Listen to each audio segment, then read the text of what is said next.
Hey.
up, because I'm leaving.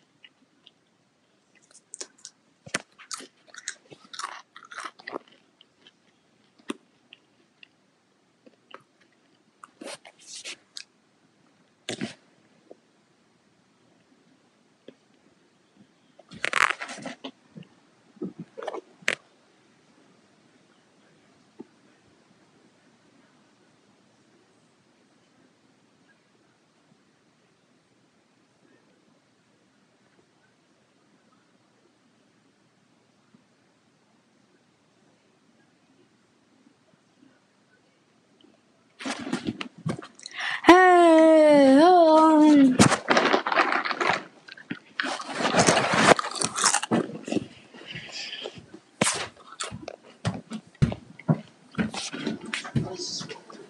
It's how Bainbridge Toyota approaches its goal of getting 100%. Go ahead, 15 minutes and you some more. We understand everybody makes mistakes.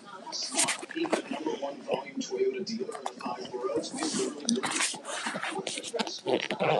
we have programs for virtually every credit situation. This is a smart way of credit. Plus, regardless of your situation, you get 110% peace of mind price. Part of a smart way to buy. Protects you 110%.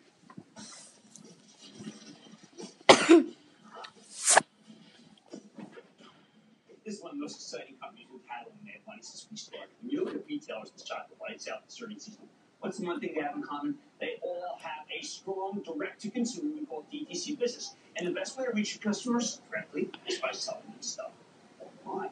Which brings me to Shopify.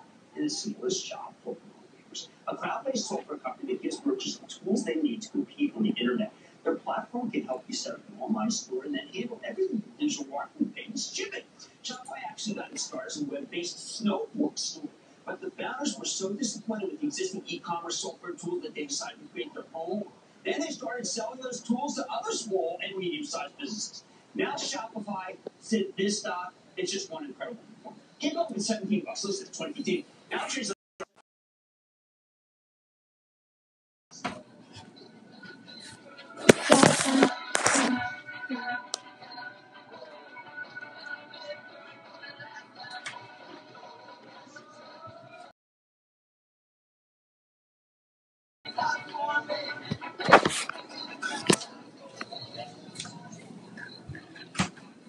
Take a break. Let's check in with Harley Finkelstein, Shopify's chief operating officer. You'll know about this incredible company, the Cooler, and where it's headed. Mr. Finkelstein, welcome to Man Money. Great to be here. Thanks for having me, Joe. All right, we're going to start with a tweet because it's just too priceless. This is from an empowered millennial investor who says, if Shopify was based out of Silicon Valley, it would be called Fangs, with BS, being you, and talked about every day on CNBC. Harley is a force of nature. Make Ottawa proud tonight, Harley. I want you to just dissect that for our viewers who have not heard your amazing company. Well, I mean, we're a Canadian-based company, so maybe a little bit of modesty up here carries over there. But we're really happy with how things ended, how we ended the year, and certainly the quarter was great. We're really excited about our future.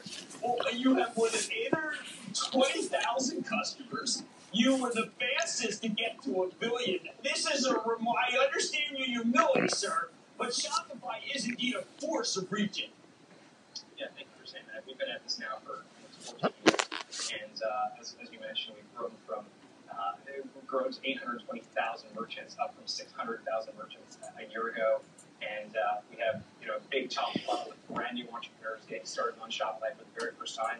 And we've also supported large brands like the big CPGs and some big DT direct-to-consumer companies all using Shopify to scale their businesses.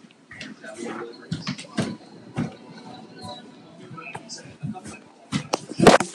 The achievement, a testament. But I'll tell you, a lot of viewers are completely praised by the person who made almost $1 billion on Shopify, Kylie Jenner.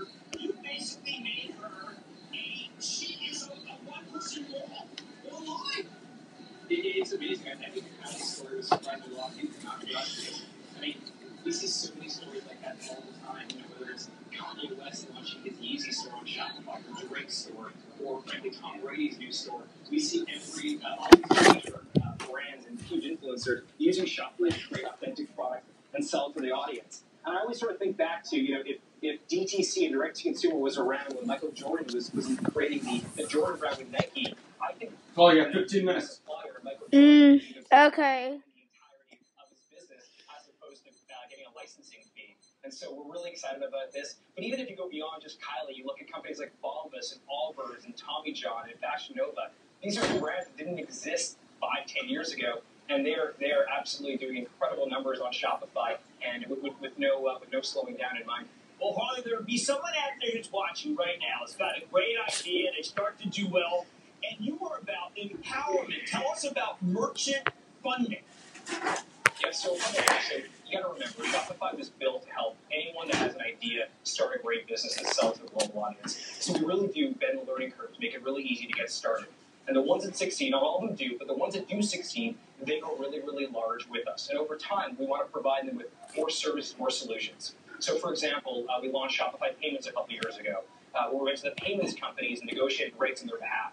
We launched Shopify Shipping, where we went to the payments companies and went to the shipping companies and negotiated shipping costs on their behalf. So we always are trying to find economies of scale to help democratize the entire business process for these small businesses. And more recently, we realized that a lot of these small businesses, they also need capital. And because we have so much information on them, we're able to make really quick and very effective underwriting decisions. And so we were able to go and offer them capital cash advances. And we've given out hundreds of millions of dollars in cash advances to a lot of these small businesses who, if it wasn't for Shopify, would not be able to get this money on their own. Well, I think this is an amazing story. I lived in Brooklyn, about a mile from Etsy. Could you distinguish and obviously there's room for everybody, but what's the difference between Etsy and Shopify? Yeah, I mean, Etsy fundamentally is a marketplace. Etsy is a place where someone who makes a product can go to find an audience. But our feeling is that, for an entrepreneur, they don't always want to rent the audience. They want to own the audience. They want to have a direct relationship with their customers. They want to own the entire profit margin. They want to be able to sell and have long-term relationships with people that are buying their products. And so companies like Etsy, do a really good job of curating a bunch of products and renting those customers to those makers. And we think the marketplace are really great, but we think fundamentally, ultimately, makers and entrepreneurs and merchants, they want to have a direct relationship with the people buying their products. And so one of the things that is not well known about Shopify, but one way to think about what we do is we're really this retail operating system, where merchants can start a store with us very easily, and they can build a beautiful online store, but they can also cross-sell to different marketplaces like eBay or Amazon. But the idea is that it all feeds back in one centralized back office, which is Shopify, and that's where they can run the entirety of their business. And really the idea is, let's become the most important piece of software they use on a daily basis. The first thing they open every morning, the last thing they close every night. And so obviously Marketplace will play a role there, but ultimately merchants want to find customers wherever those customers exist, and more and more they want to sell direct to those customers. Oh, I got to believe that. One last question. You guys are very forward thinking. I think there's a market that's going to be disrupted worth $250 billion in consumer products, and I think that's the cannabis market. That's how big I think it is. You're not holding back. You're right there with Canadian cannabis, aren't you? Yeah, so obviously the reason we started with Canada was there was clarity in Canada. The Canadian government, the legislator, they were very clear on how they were going to roll out the commercialization and legalization of cannabis sales on the consumer side. And we felt it was really important to only win as much of the Canadian market as we possibly could, but also to show the rest of the world as they begin to think about cannabis sales that we're the first phone call that they should be making. And so whether it's a province of Ontario or British Columbia or most of the largest licensed producers like Canopy in Canada, Shopify is what's powering those retail sales, and we think that we can do a great job helping other countries and other regions do the same thing. Well, congratulations for what you've done for all of the merchants, more than 820,000, and for all the shareholders. That's Harley Finkelstein. Yes, if he were in Silicon Valley, maybe it would be the S and Fangs, but I like the fact he's up in Ottawa. What a story. Their money's back into the break. CNBC presents Healthy Returns, May 21st. Join the top minds in healthcare for the latest medical innovations, smart investment opportunities, groundbreaking ideas that will transform the sector. To attend, go to cnbcevents.com/healthyreturns. Register now for special early bird rates. Weekdays, Kathy Evans connects investors to newsmakers, stirs up high-stakes debates, and digs behind the numbers. news. Strengthen your investing strategy on The Exchange. Weekdays, 1 p.m. Eastern. You worked hard to build a better life and a better world. Now you can do both by ditching your big bank and switching to Aspiration. Aspiration helps you spend and save with a conscience.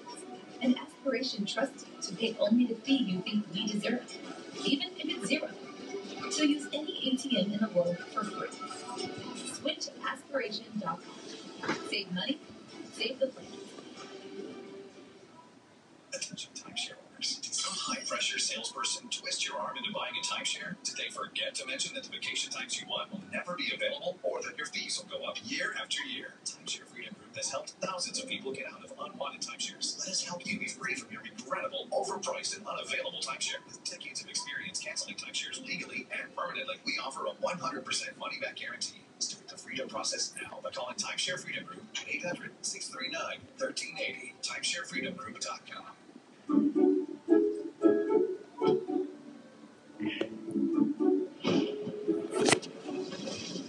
Whatever weather comes your way, WeatherTech has you covered.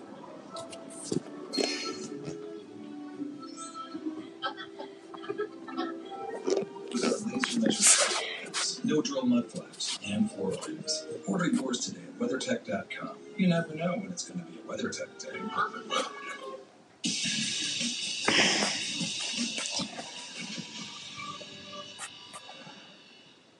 Exactly 1 week before the stock market bottom on December 26th, we spoke to Carly Warner, and she's a brilliant technician. She's the co-founder of Carly Trading, the author of Higher Probability Commodity Trading, and she writes with me at realmoney.com, where I blog. She told us that pessimism is peaking. In other words, our neighbors told us our argument was bad. Since that point, I mean, could you be more right? And come on, last horrible downdraft over the following week, the averages reversed, and they've been working their way higher ever since. Today's phenomenal. Driven by some optimism about China, as well as the possible deal to prevent another government shutdown, and yes, some vicious short covering from bears. Laying this market. Now that the market's been worked back, we got to ask ourselves another question. In late December, buyers sold the bottom because you realize investors have gotten too negative, too pessimistic. So after this monster move, then we have to ask ourselves, have we gotten too optimistic? See, this stock market is kind of like a penny. Okay, constantly swinging back. And Gardner believes that the pendulum almost always overshoots. All movements go too far. In December, we overshot the downside since the intraday lows of the day after Christmas. The S&P 500 it's about an astounding 17%. Does that mean we're now approaching irrational exuberance territory? Tonight, we're going off the charts to answer that exact question with the help of Carly Warner. And at least for now, her answer is simple. We don't have too much optimism. We don't have too much optimism. And, for example, she's going to use this thing called the STAR. She's got a bunch of really good indicators. The CNN Fear and Greed Index, which relies on a variety of different inputs to measure, how fear and greed, currently stands at 68 out of 100. Turns that suggests the market with a moderate amount of people. And moderate. That's a far cry from the extreme levels where you need to start worrying. Too much greed, toxic. Contains the seeds of toxic. When everyone is feeling bullish, that means there's no one left to buy stocks. You want the market to keep climbing. You need some bears and some fixers who can change their minds to provide fuel for the rally. And the flip side is also true. That's why Gardner's peak pessimism poll works so well December. At the lows, we basically ran out of potential sellers. That's how obvious this is. You know, I mean, it is, right? And now, so if it were up here, we'd be a little more concerned. But it's not. So too much pessimism can kill a decline. And too much optimism can kill a rally. How much is too much? Well, when the averages peaked going into the fourth quarter of last year, the CNN Fear and Greed Index stood at 90. Wow. Okay? 90. I mean, that is amazing how outrageous. Look at all these tops, okay? Garner points out that we usually don't peak until we hit 90. But just take a look at this chart of the CNN Fear and Greed Index going back to 2016. There are a few times where it peaks in the 60s or 70s, where we are now. But most of the major reversals, I mean, major, right, the big average, from greed to fear, have started substantially higher levels. Let's see. I mean, this is just, it's kind of open and shut. Think about it. What else? All right, as of yesterday, only 50% of professional traders and investors polled by the Consensus Bullish Index were actively feeling bullish. Again, to Garner, that means we've still got plenty of bears and fencers who can be converted into bulls, adding fuel to the fire, which is something that I think really did help today's run. Then there's the CBOE. No, CBOE. You guys, we covered this a lot. I don't care. More to go here. Volatility index, or the VIX for short, measures the implied volatility of the S&P 500 options market. Many investors use this proxy for fearful sentiment. Check out the VIX's weekly chart going back to 2014. Okay, right now the volatility index is hovering at around 15. After max back up to 36 in December. Look, well, this was obscene, right? I mean, come on. I mean, it's just kind of nuts. Historically, when the stock market's in recovery mode after a big downdraft, the VIX tends to retreat down to the 10 to 12 area. But we're not there. Garner's betting that the volatility index will continue to work its way lower from here until the S&P keeps climbing higher, at least for now. At least for now. We don't know how long. Okay? Based on what we've seen in the past, she thinks it would be very unusual to get a rebound in the VIX up when the VIX goes down. That's good news. So we got this little bit of area, but that's going to be a nice gain if we get there, okay? On top of that, Garner likes to examine seasonal cycles. And this is another thing. Right? Seasonal cycles, and she's using the stock pairs. We're currently in the best 6 months of the year for the market. Historically, that's the period between November 1st and April 30th. Garner notes that February is usually the weak length during this stretch, but these seasonal patterns tell that the S&P is a habit of moving higher from mid-February, where we are right now, through mid-March. So, you know what? We're kind of the beginning. We're kind of out of the woods. Maybe it shouldn't even wait anymore. How about the average success? Let's start with the weekly chart of the S&P 500. First off, the S&P fixing a ceiling of resistance near 27.30. All right, so you can see where we are. We're currently above that level, and if we finish the week up here, we'll have cleared this curve. Meanwhile, take a look at the relative strength index. That's the RSI. An important momentum indicator that's currently in pretty neutral mode. Again, we don't want to see it to an extreme to be too bullish. You'd expect the RSI to be higher if we were reaching excessive levels of optimism, right? Same goes for the slow stochastic oscillator. This is another important tool that helps technicians figure out when a security has gotten overbought or oversold. So let's take a look at that. No, not really, right? Stochastics still have room to run. They haven't yet crossed into overbought territory, which would signal that the market's come up too far too fast. Even if the S&P 500 keeps climbing to, say, I don't know, let's say 2,800, okay, up 2% more, Garner doesn't anticipate either the RSI or the slow stochastic will hit extreme overbought levels. Now, if we can clear the ceiling of resistance at 2,800, she says there could be a nice run to 3,000, provided we get some kind of trade ceasefire with China. You need it there. Yeah. Of course, if Garner's wrong, if the S&P 500 does break down from here, we're going to have floor support at 2,600, which is down more than 5% of these levels. If that floor fails to hold, Garner says the S&P could cascade all the way down to 2,400. You know how technicians work. It goes the other way. It does lead to consequences. It does not lead to a buying opportunity. So, but she does think that this decline is very likely. And if we do get such a bad pullback, she says it would be a great place to do some buying. All right, now why don't we zoom out and look at the S&P 500's monthly chart? To Garner, this picture is telling a very similar story. For years, ever since the financial crisis, the S&P's been trading a higher channel, fairly wide channel. Pretty defined, right? When we peaked in September, we hit the high end of that channel, and when we bought in December, we ended up bouncing off the low end of the channel. So there you go. Right now, the S&P's in the middle. That's also you got a ceiling resistance at 2,800, right? There you go. And another hurdle at 2,940. But the hard ceiling is 1,000. It's good.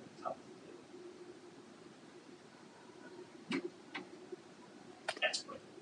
And just like we saw on the weekly chart. Meanwhile, if we get a brutal sell-off, the hard floor is around 24, 28. So with the S&P in the 2,700s, Garner says we're basically in equilibrium. That's right. Again, the signs suggest that this market can have more upside before the rally exhausts itself. The relative strength index of the monthly chart is currently neutral. All right, we don't mind that.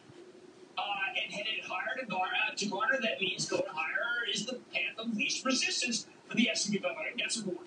Eventually, the market will become too optimistic, but we're not there yet. Once the S&P climbs to 2,800, perhaps maybe the mid-2,900s, that's where Garner expects things will turn south, and the pendulum will start swinging in the opposite direction. So let me give you the bottom line. Remember, this person, Carly Garner, has been dead right, and the charts, as interpreted by Carly, suggest that this market still has some more upside. But if we get a few more days like this wild one, she thinks we'll need to start worrying about irrational exuberance. For now, though, she thinks we are headed higher. And I agree. Let's go to Riley in Georgia. Riley! Yeah, booyah. Yeah. Thank you for taking my call. So much Georgia. Every night we watch your show at the station, hoping we don't get a call. Thank you. Better to talk to you today about a call coming in. Thank you. Thank you. With the market going up, it's a good day. You still think now is a good time to put gold in your portfolio, or should we wait for gold to come back? I do think gold is right here. Look, the dollar